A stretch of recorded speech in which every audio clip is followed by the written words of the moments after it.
Entonces, bueno, esto vamos a hablar. Y para eso vamos a hacer el estudio de un caso. La simulación ya creo que no hace falta mucha presentación, ¿verdad? Es hacer algo, no hacerse cargo. Esta mujer, imagínense, comete el acto de adulterio, luego se pega un baño y dice, yo no hice nada. Es como el Apolo, ¿no es cierto? Yo no hice nada. Ya casi se saca el brazo. Entonces, vamos a ver la simulación en un caso en el Nuevo Testamento. Y para eso quiero mostrarle la Biblia, el caso de Bernabé. Bernabé es un hombre, fue un hombre, precioso hombre de Dios. Se llamaba José. ¿Se acuerda que habíamos visto cómo a Salomón le cambiaron el nombre? Que se llamaba Jedidías y le pusieron Salomón. Mire, es un caso parecido, porque a este caballero se llamaba José y le pusieron Bernabé, que significa hijo de consolación. Mire qué hermosura. No se cambió él el nombre, sino que los apóstoles le pusieron aquel nombre. Evidentemente porque tenía evidencias de un carácter muy dócil, muy afable, de mucho servicio. Entonces, hijo de consolación. Mire qué hermosa descripción de lo que puede ser un hijo del Señor, ¿verdad? Pablo dice en primera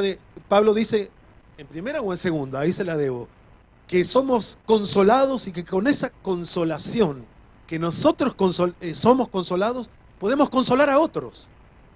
Entonces, aquí este Bernabé es casi como una muestra de alguien, evidentemente que era alguien que confortaba y consolaba a los hermanos, porque por algo le pusieron ese nombre. Mire lo que hizo. Vendió su propiedad y puso la ganancia a los pies de los apóstoles. Es bien interesante que esté mencionado este hecho antes del capítulo 5, donde tenemos la historia de un matrimonio que no le fue muy bien cuando vendió su propiedad. ¿Se acuerda? Ananías y Zafira vendieron la propiedad, no tenían ninguna necesidad de mentir, ellos hubieran podido dar una parte, un poquito, o nada. Si no querían dar nada, no debían dar nada. Pero entonces ellos simularon, simularon que habían dado todo. Entonces entra primero uno y dice, vendimos la propiedad en tanto y aquí va. Y Pedro dice que le había mentido el Espíritu Santo y así murió la esposa y murió el esposo. Sin embargo, es casi como una comparación en el corazón de Bernabé. Esta pareja, Ananías y Zafira, vendieron su heredad, vendieron su propiedad y sin ninguna necesidad simularon que la propiedad la habían vendido en 50, por decir algo, y la habían vendido en 150. Entonces trajeron a los apóstoles 50 y dijeron, esto es el precio de nuestra heredad. Nadie le había pedido, pero así de comedidos la dieron y mintieron al Espíritu Santo, y ha sido tan severa esa mentira que primero murió uno y después murió el otro. Recuerdan el caso, ¿verdad? Y yo estoy seguro que en el plan de Lucas, en escribir este libro de Hechos de los Apóstoles, estaba muy determinado poner el caso de Bernabé y luego el caso de Ananías y Zafira para mostrar que había personas que sí lo hacían de verdad, que no simulaban. Entonces, es muy feo cuando se hacen generalizaciones, ¿verdad? Porque son todos así, porque nunca es así, nunca eso es cierto. Entonces sí, Ananías y Zafira mintieron, pero había un hombre que se llamó Bernabé y que trajo toda el resultado de la venta. Y sabe que esto tenía que ver con responder a una gran necesidad que había en la iglesia de Jerusalén, una necesidad verdaderamente de hambre. Recuerde que la iglesia era prácticamente ilegal. Entonces ser cristiano, los judíos que se iban convirtiendo quedaban como marginados de ciertos beneficios o de ciertas benevolencias que pudieran llegar a tener de parte de los judíos, porque al hacerse creyentes era como que apostataban de la fe judía, ¿verdad?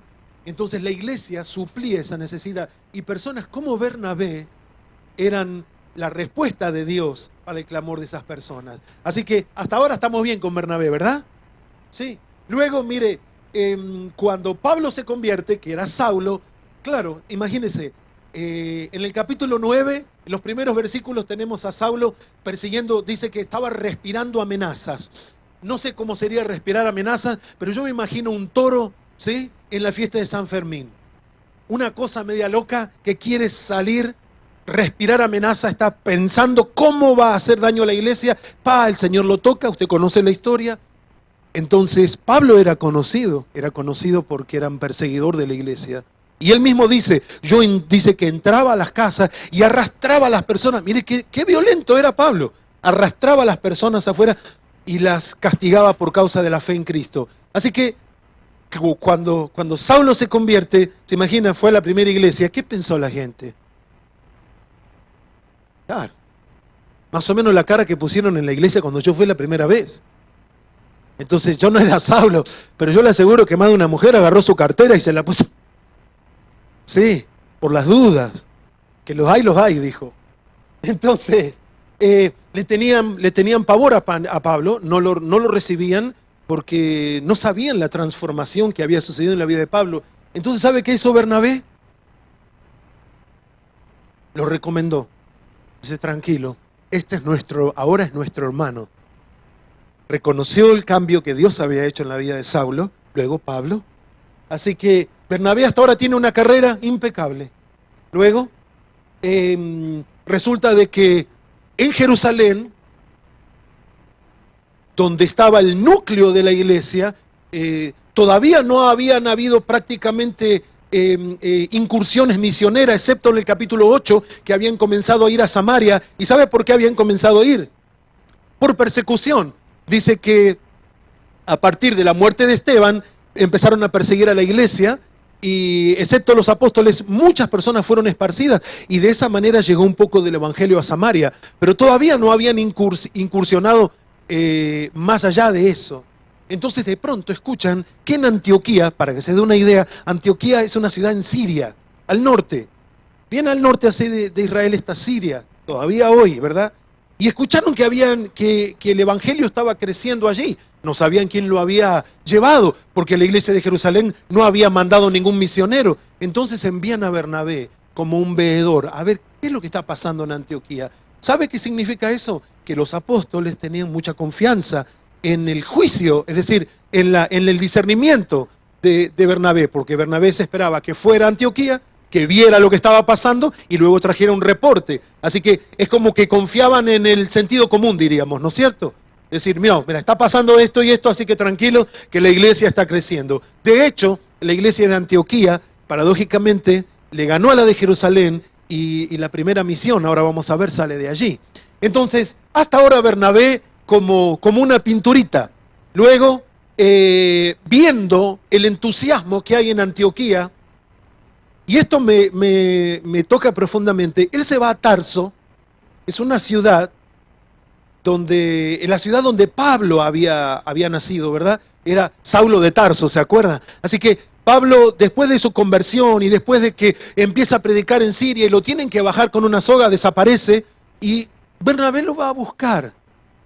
Porque Bernabé cree que Antioquía va a ser un lugar seguro en el que Pablo va a poder crecer y desarrollar sus dones. Así que si en algo, vamos a decirlo de esta manera, le debemos a Bernabé, es que él tuvo confianza en Pablo.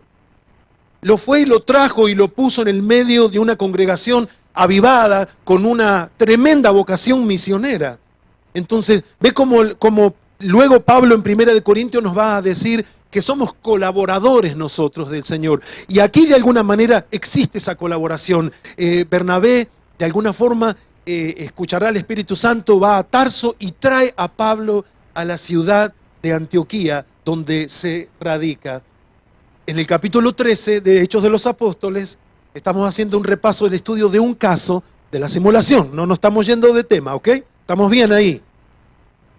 Amén. Bueno, yo digo amén. Entonces, Hechos capítulo 13 es un capítulo impresionante porque la iglesia en Antioquía otra vez están orando, están ayunando y el Espíritu Santo le dice, apártenme a Bernabé. Fíjese el orden, a Bernabé y a Saulo para la obra del ministerio. Y podemos decir que a partir de Hechos 13 comienza lo que serán los viajes misioneros de Pablo, que conocemos, el primero, el segundo, el tercero, ¿no es cierto? Luego el cuarto que fue misionero y bueno, fue cuando fue a Roma preso. Pero Bernabé recibe una vocación de parte del Espíritu Santo. El Espíritu Santo le habla a la iglesia y le dice, lo van a apartar para la obra del ministerio. Así que a través del libro de los Hechos siempre es mencionado sirviendo al Señor. No hay una sola mención de Bernabé que no le haga honor a su nombre. Hijo de consolación. Yo no sé cómo se habrá sentido Pablo cuando dijeron, cuídense muchachos, aguarden la cartera, escondan el teléfono, que llegó Gustavo, ¿no es cierto? Ojo con si dejaron, no, en mi época no era el celular, pero eran los estéreos de los autos. Yo tenía en mi casa bolso lleno de estéreos. Entonces, ahora había que deshacerse de los estéreos, devolverlos en lo posible. Así que los hermanos serían, cuidado, cierren el auto. Entonces, viene Pablo ahí y Bernabé le dice, no, tranquilo, vos sos nueva criatura. Esto me lo imagino yo, ¿no es cierto? Pero como alentándolo a Saulo. Así que esto es, junto a Pablo, lo vemos sirviendo al Señor por acá y por allá, y luego junto a Juan Marcos, que fue su sobrino. Entonces, una vida que está marcada por el servicio del Señor, por la integridad, por la generosidad. Escuche, vender la casa y traerla a los pies de los apóstoles, decir, hay una enorme necesidad en la iglesia de Jerusalén, aquí está, esto es la venta de mi casa. Un hombre muy generoso. Así que tiene unas credenciales impecables. Dígame con este currículum, donde lo toman en cualquier lugar, ¿no es cierto? Mire, lo presenta así, esta es una pinturita. Sin embargo, hay una historia que el Espíritu Santo la quiere dejar ahí, y justamente en una iglesia, en una carta escrita a una iglesia como la iglesia de los Gálatas. El texto es Gálatas 2, 11 al 14. Estamos viendo acerca de la persona que hace algo y lo simula después, que hace algo porque quiere hacerlo y luego disimula que no fue. En castellano le diríamos como tirar la piedra y esconder la mano, pero disfrutar mucho al tirar la piedra, ¿no es cierto? Me encanta tirar la piedra y esconder la mano. Esto es lo que es la simulación. Y el estudio del caso es la vida de Bernabé. Y en la iglesia de los Gálatas hay una situación peculiar. La iglesia son gentiles, es decir, significa que son como usted y como yo, no son judíos. Recibieron el evangelio como nosotros, pero resulta de que llegan unas personas diciéndoles a los líderes de la iglesia que a menos que los varones, por ejemplo, se circunciden, no van a poder agradar a Cristo. Entonces, trajeron la ley judía a los pueblos gentiles, que no tenían ninguna razón de ser. Y lo peor era que la iglesia de Galacia había hecho eco de eso y lo había recibido. Entonces, el texto de Gálatas 2 dice lo siguiente.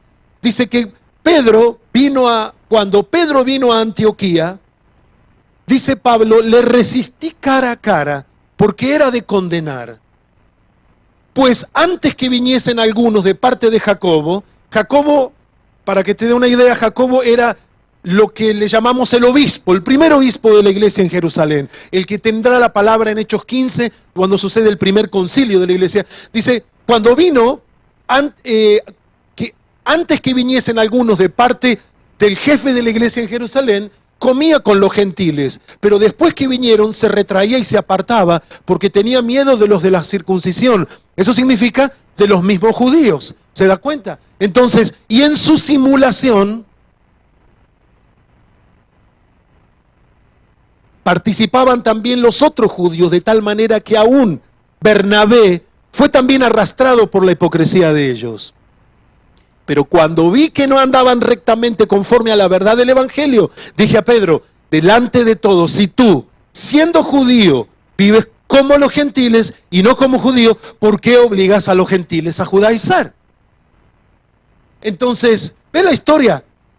Pedro llega a Antioquía, ahí está Pablo. Entonces, Pedro no tiene ningún problema. Jamón serrano, ¿sí? Se va a Caserato, se pide un sándwich de jamón serrano, de panceta, no sé de qué, se lo come contento con todos los otros gentiles, pero de pronto llegan los judíos de Jerusalén. Entonces se lava y limpia la boca. Yo nunca comí jamón, habráse visto. Entonces comenzó a simular enviados de Jacobo significa que eran enviados de la iglesia de Jerusalén, quien era probablemente el obispo o el jefe de la iglesia en Jerusalén. Entonces, se dio cuenta de que, actuó esto, no tenía problema de comer con los gentiles hasta que los judíos lo vieron, entonces simuló que no estaba con ellos. Y lo peor de todos es que no fue una simulación individual, sino que fue prácticamente una simulación en cadena. Los otros judíos hicieron exactamente lo que Pedro hizo. Y yo quiero mostrarle algunas consecuencias de la simulación para que podamos tener un poquito la dimensión de cómo podemos estudiar este caso de Bernabé, teniendo en mente nuestro texto de Proverbios, ¿verdad? La persona que va, que ya no importa, no saque la palabra mujer en el texto de Proverbios, aunque está originalmente, pero eso no es solamente para la mujer, eso es para las personas. Así que piensa en la persona que va, que simula, que hace algo, que hace algo que tiene una consecuencia directa negativa y después como que se bañara y dice, yo no hice nada, acá no pasó nada, nada se rompió. La primera consecuencia de la simulación es que retrasa el avance de la obra del Señor. Cuando en la iglesia tenemos esta clase de comportamiento, es el ejemplo de los Gálatas. Cuando Pedro vino a Antioquía, le resistí cara a cara porque era de condenar. ¿Sabe que si algo esta iglesia en Galacia necesitaba, no era esta clase de actitudes? Que Pedro mostrara una ambivalencia. Que Pedro no tuviera la libertad de decir, muchachos, mire, nosotros somos judíos y vivimos todo el tiempo bajo la ley, pero ahora somos libres de la ley. Así que no tienen ustedes que vivir esta clase de dualidad. Que la iglesia gentil no vea que nosotros apóstoles tenemos doble cara, que tenemos doble personalidad, que hacemos algo y después lo tratamos de esconder. Qué bueno es aprender a vivir en libertad. Pedro dice, gracias por ese amén. Pedro dijo en una ocasión, dice, nosotros, dice, le queremos poner a la gente una carga, dice, que nosotros, ni nuestros padres, ni con un dedo la podíamos llevar, que era la carga de la ley y todas estas cosas. Entonces, esta simulación, ¿usted cómo cree que cae a la iglesia cuando un líder del tamaño del calibre de Pedro actúa de esta manera? ¿Cuál es el mensaje que la iglesia lee? Y bueno, si los líderes lo hacen, está bien. O sea, pasa a ser como un modelo. Y yo le digo a mis hermanos, eso retrasa el avance de la obra del Señor. Cuando María y Aarón murmuran sobre el liderazgo de Moisés en la marcha por el desierto, vieron cómo Dios honró la vida de Moisés una y otra vez. Sin embargo, una vez dicen, ¿y quién es Moisés? ¿Dios solamente habla por Moisés o no nos habla a nosotros? Y dice que María quedó leprosa, ¿se acuerdan? O Miriam, ¿se acuerdan la traducción que lea? ¿Y sabe qué sucede? Como quedó leprosa, el pueblo detuvo la marcha, la separaron y tuvo que estar inmunda fuera del campamento un tiempo. ¿Sabe lo que en términos prácticos lo que eso significa? Que el pueblo iba marchando hasta que María murmuró. Cuando María murmuró, tuvieron que detenerse, tuvieron que esperarla. La simulación frena el avance de la obra del Señor. La retrasa. Por ahí está más o menos, mire, ahí está la ciudad de arriba en Galacia, no sé si se verá, por ahí está Tarso, bueno, era como para... ¿Ve dónde dice Cilicia? ¿Sí? Ahí lo ve, bueno, ahí está Tarso, mire, ahí estaba, esa es la localidad donde Pablo nació, allí.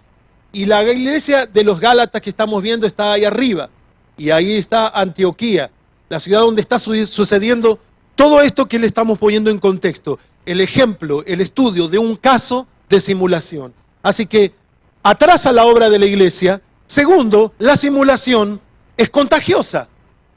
Porque Pedro era el que simulaba. Dice, en su simulación participaban también los otros judíos, de tal manera que aún Bernabé fue también arrastrado por la hipocresía de ellos. Así que la simulación es sinónimo de hipocresía. ¿Ve cómo causa daño? Nunca deberíamos tener temor de ser francos y de ser abiertos y transparentes en el temor del Señor. porque siempre hay lugar para la corrección. El problema que la simulación es casi como pelear con alguien invisible, ¿verdad?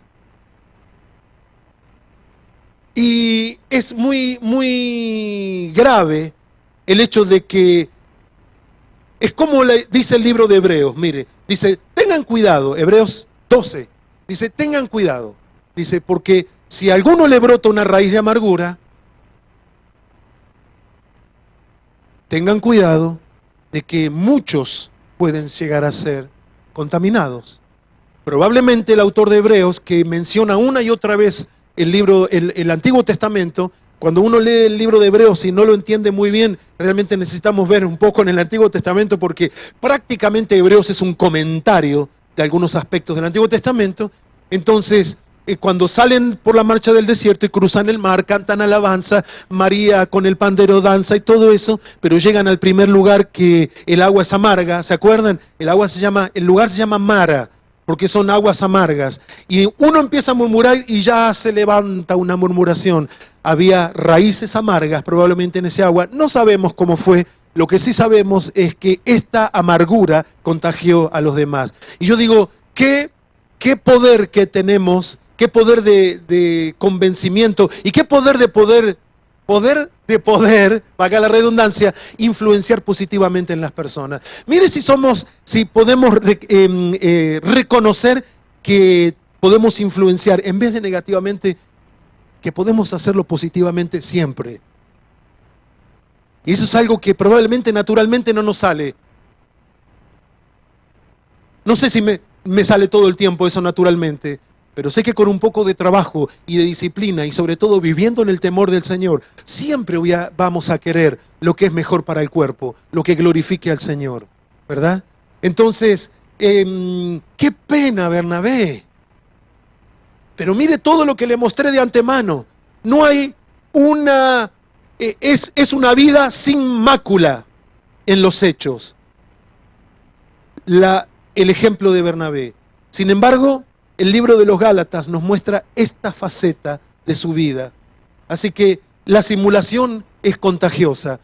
Uno simula y otros caen engañados en la misma simulación. Bernabé, el hijo de la consolación. ¡Ey! ¿Qué?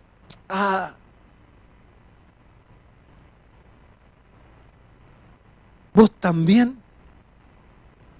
Bernabé, ¿en serio? ¿En serio? No. Pará, no esperaba eso de vos. Lo hubiera esperado de otra persona, pero no lo hubiera esperado de vos. Qué sensación tan fea, ¿no? Qué sensación tan fea. Y quiera Dios que esta mañana nos encuentre, hermanos, seguro que sí, con el deseo de nunca vernos envueltos en ninguna clase de simulación. Puede llegar el ser humano, mire, estar dentro estar dentro de un lugar tan hermoso como este, en una comunión tan hermosa como lo son la comunión de los hermanos. Eso no nos libra de que vengan situaciones y cosas feas, pero vivir en el temor del Señor, vivir queriendo agradar al Señor con nuestras palabras y con nuestros pensamientos, eso es el lugar seguro en donde usted y yo nos podemos parar. ¿Y sabe qué? Si nos zafamos, si nos patinamos, si nos vamos con la hipocresía, siempre está la preciosa llave que se llama arrepentimiento. Y cuando hay otras personas que por mi hipocresía son lastimadas, hay otra llave que se llama restitución. Esa es una llave que yo le voy a decir, está un poquito más adentro en la caja. Por ahí no se usa mucho, pero se llama restitución. Restituir la honra de la persona o de la situación que quedó difamada. La tercera consecuencia de la simulación es que subestima al prójimo. Dice, antes que vinieses algunos de parte de Jacobo, comía con los gentiles, pero después que vinieron se retraía y se apartaba porque tenía miedo. Ahora yo lo pongo a usted. Usted y yo somos gentiles. Nosotros utilizamos esa palabra como, es una persona macanuda, ¿no? Es amable, pero en la terminología bíblica eso significa no judío. Así que póngase en el lugar de los gentiles. Primero estamos de culto con Pedro. Pedro viene, trae el violín, trae la guitarra, estamos cantando, nos quedamos con Pedro, tenemos la vigilia con Pedro hasta las 6 de la mañana, comiendo, perdónenme que lo haga tan vulgar, pero comiendo un sándwich de jamón. Pedro, está todo bien, no hay diferencia entre la ley judía, no se abraza. Pedro no se lava 10 veces las manos porque no lo contaminamos a Pedro. Así que estamos en un ambiente del Espíritu hasta que llega alguien de Jerusalén y después Pedro hace que no nos ve. Póngase usted en ese lugar. Quiero yo ponerme en ese lugar. Imagínese, Hechos capítulo 10. Hay una historia de Pedro que es mundial. Pedro está orando, está dándole, pero estar en un culto, no sabe cómo, solito arriba de una terraza, y tiene una visión, el Señor le muestra, ¿verdad? 3 veces que baja un manto con cosas inmundas y todo eso. Pedro mata y come. No, Señor, Ave María Purísima, que nunca yo lo hice y nunca lo voy a hacer. El Señor le dice, Pedro, mata y come. No, Señor, no lo voy a hacer. Mire, Pedro era más celoso que se anima a decirle que no al Señor. Al fin y al cabo, Pedro lo hace. A su vez, en otra ciudad hay un hombre, es un romano que está teniendo este deseo vivo. Un ángel se le aparece y le dice, anda allá a Canadá y trae a Gustavito de allá. ¿No es cierto? Anda, que venga aquí y te va a predicar. Así que Cornelio va y manda a las personas. Vienen, mire, no, es que ¿por qué están acá? Les dice Pedro. Es que te vinimos a buscar porque nuestro jefe, Cornelio, este soldado, tremendo, vio un ángel, le dice que ven, el ángel le dijo, vengan a buscarlo a Pedro, así que por eso estamos acá. Bueno, vamos. Y ahí va Pedro. Así que el Cornelio, si usted lee Hechos 10, hace algo espectacular. El hombre con un hambre de Dios súper evangelista, trae los vecinos, trae el curandero de la vuelta, ¿sí? El tintorero del frente, todo el mundo está en la casa de Cornelio, porque ahora viene Pedro a escuchar el evangelio. Entonces entra Pedro, hace su entrada triunfal a la casa de Cornelio. Usted lo puede leer en el libro de los Hechos y le dice, hermanos, ustedes saben que para mí un judío estar aquí es una cosa inmunda.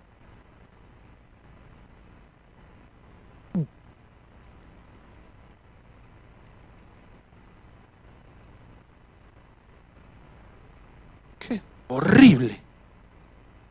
Qué horrible. Imagínese si alguien va a tu casa y te dice, yo mira, antes de antemano, antes que ponga el jamón o la picada, yo te digo que para mí estar acá es abominación. ¿Cómo usted se siente? Bueno, mira, ¿viste por dónde viniste? ¿No es cierto? Si vos te pegás la vuelta derechito por donde viniste, ahí te vas. Pero fíjese lo que es el hambre de Dios. Parece que Cornelio no le puso atención a eso. Así de grosero era Pedro. Y no grosero porque era maleducado, porque le gustaba ser maleducado, sino así de celoso en su judaísmo era. Estar en una casa de un romano, imagínense. Aparte estaba el tintorero de la esquina, estaba el que vendía las pitas de la vuelta, así que había un japonés, un árabe, de todo ahí, en la casa de Cornelio. Dice que llamó a todo mundo. Y Pedro le dijo así. Como para que tenga una idea, lo que Pedro veía, cómo celaba su propia nacionalidad. ¿Cómo se habrá sentido esta gente en Galacia, esta iglesia?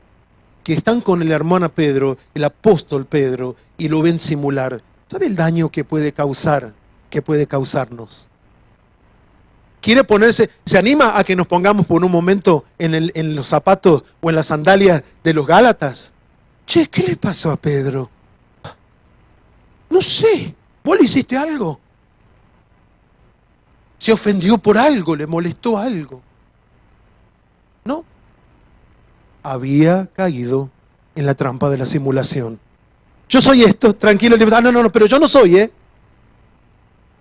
Y fíjese, yo digo que eso subestima al prójimo, le hace daño, le causa confusión.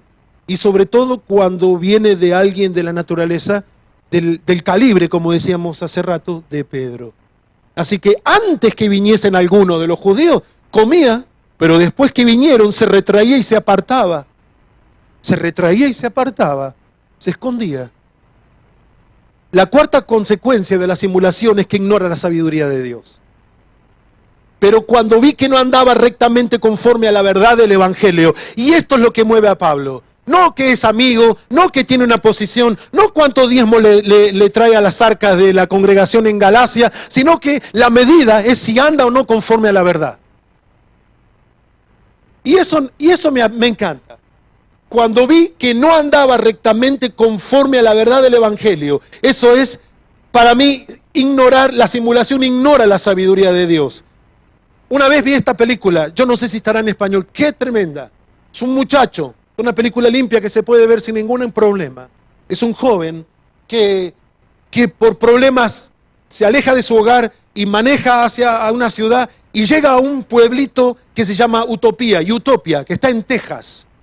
Es un pueblito, no sé, de 500, 600 personas. Yo estuve en el pueblito, pero esto es la película, la historia de la película. Dice que llega ahí y entonces el muchacho es un gran golfista, pero viene como fracasado y frustrado. Entonces ahí hay un capo del golf en esa ciudad, que nadie no es conocido afuera. Y el hombre lo toma como empieza a ser el mentor, ¿verdad? Y este hombre mentoreándolo le va enseñando técnicas de golf, pero también le va enseñando a arreglar los rollos que este joven trae, ¿no es cierto?, en su interior. Entonces, como este joven había sido formado por maestros del golf, ahora se encuentra con este que es bastante innovador. Entonces le pregunta por qué sus técnicas no se ajustan a lo que sería, digamos, lo convencional, lo ortodoxo, de la técnica de golf Y la respuesta de este hombre me quedó grabada porque dice, yo tengo mucho respeto por la tradición, pero tengo pasión por la verdad. Esta es la respuesta del maestro viejo al joven golfista. Tengo respeto por la tradición, pero tengo pasión por la verdad. Y eso me hizo un clic. Pasión por la verdad. Y yo creo que eso es lo que Pablo una y otra vez en sus cartas y en su propia vida nos va a dejar. Pasión por la verdad. Y aquí la verdad no es simplemente un concepto de no mentir. Aquí tiene que ver, es la verdad del Evangelio. Es decir, no se puede, es decir, la simulación ignora la sabiduría de Dios. De ahí que la persona que simula probablemente ni se percata o no tiene en su radar el hecho de que esa clase de carácter o de comportamiento no le trae gloria a Dios. No honra a Dios.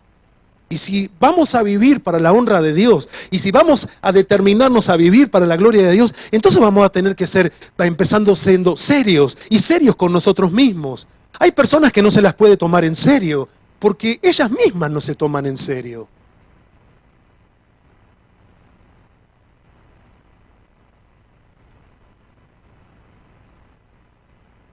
Hay personas que quieren ser tratadas como adultos cuando se comportan como niños. Entonces, necesitamos una vida más coherente, ¿no? De que si nos agrada ser tratados como adultos, bueno, entonces comportémonos como adultos. Y si nos agrada ser respetados y considerados en el Evangelio, bueno, entonces entendamos que debemos caminar conforme a la verdad del Evangelio. Si no, perdemos todo brillo. El único brillo que hay en nuestras vidas no es nuestro, es prestado. Pertenece al Señor. Y si no lo reflejamos por medio de esa pureza y esa sencillez de corazón, la iglesia de Jerusalén y la primera iglesia no tenía muchas cosas que hoy tenemos en Canadá, en Argentina, pero tenía una cosa, sencillez de corazón. Y eso era prácticamente como, mostraban como el título de propiedad. Se daban cuenta la gente de que estaban con Jesucristo. Aun cuando a Pedro lo reconocen, yo sé, Pedro negó a Jesucristo, pero la gente reconoció que estaba en Jesucristo por el acento que tenía cuando él estaba en casa de Caifás. Este también habla con el acento. Y yo digo, aplicando eso, cuando nuestro lenguaje va siendo transformado por la verdad, nos gustan otras cosas, ¿verdad? No nos animamos a vivir a cara descubierta. El Salmo 51 creo que es uno de los pasajes más impresionantes del Antiguo Testamento. David dice, tú amas la verdad en lo íntimo. Así que no importa lo versero que yo pueda ser, en el momento en que yo me paro delante de Dios, no tengo ninguna excusa. Yo digo, ¿y por qué no tomar eso y vivirlo entre nosotros a este nivel? No, si yo soy sincero con Dios. Si eres sincero con Dios, si soy sincero con Dios, necesariamente deberé serlo contigo que te veo. Si no te puedo amar a vos que te veo, la Biblia dice, no vas a amar a Dios que no le ves. Esta es lo grave de la simulación. Ignora la sabiduría de Dios. Perdóneme si me estoy pasando, ya voy a terminar. Así que le recomiendo esa película. Simulación perjudica al simulador más que a nadie, ¿sí? Cuando vi a Pedro le resistí cara a cara delante de todo el mundo, imagínense. Imagínense qué situación incómoda, imagínense qué feo. Hubiera dicho, probablemente hubiera pensado, bueno, pero Pablo lo tuvo que hacer así. Yo no sé, Pablo lo hizo así. Y el que quedó alumbrado, ¿vio? Se apagaron todas las luces, ¡tuc! Se prendió el reflector, quedó Pedro solito. Dijo, ay, ay, ay, ¿qué hice? La simulación se corrige confrontando.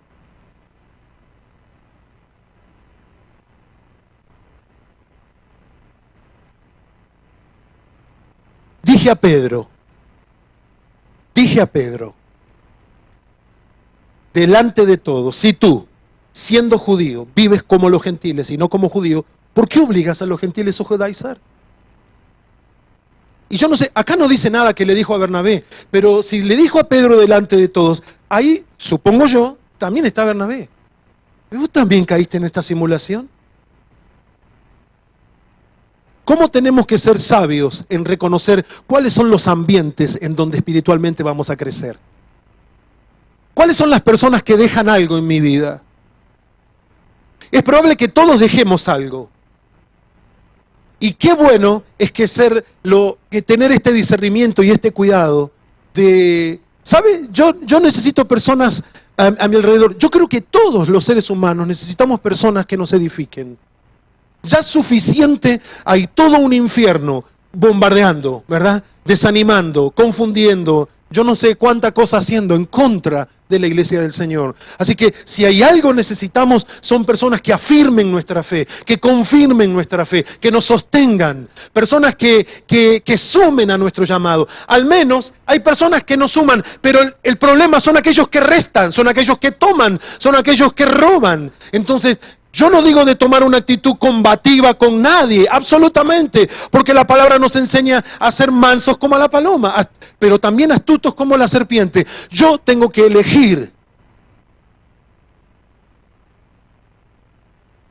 Y si usted tiene alrededor a alguien que es nocivo y usted se contagia, en vez de que él se convierte a usted se convierte a él, entonces creo que es nuestro deber poner un límite. Yo no digo de no saludar, no, de ninguna manera. Abrácelo, bendígalo, ámelo, pero sepa hasta dónde abrir su corazón. Sepa con quién hablar, sepa hasta dónde, porque no es usted el que pone los límites, es aquella simulación. Debemos reconocer que la simulación es una trampa que no debemos nosotros caer. Esta mujer de Proverbios comete el acto. Adulterio. Después se va y se mete en la ducha y sale lo más bien. Yo no fui. Pero no dice la otra palabra, fornicación, dice adulterio. Así que hay matrimonio ahí de por medio. Es muy diferente una palabra a la otra. Por la consecuencia, ¿se da cuenta? Es decir, una palabra puede ser en relación a la soltería, pero la otra palabra es en relación al matrimonio. Y ya no solamente es uno el que se daña o perjudica, sino que hay otras personas que directamente quedan perjudicadas por el hecho. Y esta persona está tan fresca de hacer lo que hace y después pegarse un buen baño y decir, yo no fui. Y eso es terrible. Dios dice, yo amo la verdad en lo íntimo. Así que la simulación se corrige confrontando. Esto habrá sido incómodo. Yo le digo una cosa, hermano, qué cosa tan horrible esto. Tener que estar en esta situación, yo le digo como líder, como pastor, muchas veces yo le aseguro que eso no es una cosa agradable. No es agradable, no es agradable. Pero lo que yo veo aquí es que a menos que esta simulación se confronte, es como que, ok, está todo bien, está igual. adentro igual afuera. Y si amamos la verdad, creo que esto debe ser hecho. La simulación se evita viviendo en el temor del Señor. Recuerde, el proceder de la persona simuladora es así, simula y luego se va y dice, yo no hice nada. No, yo no dije nada. Hay personas que les encanta hablar, pero después no dicen nada. Nunca dicen nada. No digamos algo que no pudieran llegar a ser las últimas palabras que hayamos dicho en la vida. Así que la manera de mantenernos en el temor del Señor es haciendo honor, y con esto termino, al versículo que prácticamente es el centro del libro de Proverbios, ¿verdad? Amén. Los hermanos domingo tras domingo han venido hablando sobre algún aspecto de la sabiduría. Bueno, este es el corazón de la sabiduría, y también para evitar la simulación. Tengo tanto deseo de honrar a Dios en mi vida que no me voy a meter en ninguna clase de simulación. Tengo tanto deseo de honrar a Dios en mi vida que yo veo que eso me quita fuerza. Yo veo que eso me quita fuerza. Yo veo que participando en alguna simulación, en algún teatro, en alguna hipocresía, me quita la fuerza. ¿Sabe? A veces hay personas, quizá como yo, que somos difíciles de amar. Probablemente seré difícil de amar para alguien, estoy seguro, porque no soy una moneda de oro, que todo el mundo me quiere. Me quiere mi esposa, me quieren mis hijos, me quieren mis amigos, me quiere el pastor Rubén. Y yo también lo quiero. Pero despertamos a la realidad que estamos en un mundo, ¿verdad? Así que yo creo que yo también hay personas que me cuesta amar, pero veo que me cuesta más amarlas si las fuerzas que me quedan para amarlas, en vez de usarlas para amarlas, las uso para simular. Entonces quiero usar todas mis fuerzas y no dejar ninguna gotita que se drene por ahí para amar al Señor y vivir en consecuencia de ello. Así que mis hermanos, yo les animo. Yo no sé cuánto tiempo más seguirán con los proverbios, pero que este proverbio, Señor, queremos vivir de acuerdo a tu temor. Señor, ayúdanos a mantenernos humildes. Ayúdanos, Señor, a mantenernos libres de la codicia. Ayúdanos a mantenernos libres de la pereza, de la murmuración. Ayúdanos a mantenernos libres de todas las cosas que el libro de Proverbios nos han enseñado. Y en esta tarde, por último, ayúdanos a mantenernos libres de la simulación. Que aún un santo como Bernabé se vio atrapado. Que no sea esa nuestra experiencia. Amén. Y si lo ha sido, yo le invito a que incline su rostro por un momento. Gracias, Espíritu Santo. Gracias, Señor. Gracias. Gracias, Señor.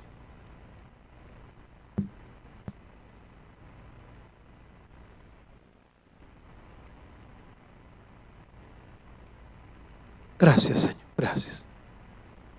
Señor, durante estos 3 domingos tuve el honor, el privilegio de traer tu palabra delante de los santos aquí, Señor, en Jesucristo Rey, por lo cual te honro, te doy las gracias, Señor. Señor, gracias porque es tu palabra, es viva. Señor, es eficaz, es más cortante que espada de 2 filos, penetra hasta partir el alma, discierne los pensamientos y las intenciones del corazón. Señor, en esta tarde, con humildad delante de ti, pedimos tu ayuda.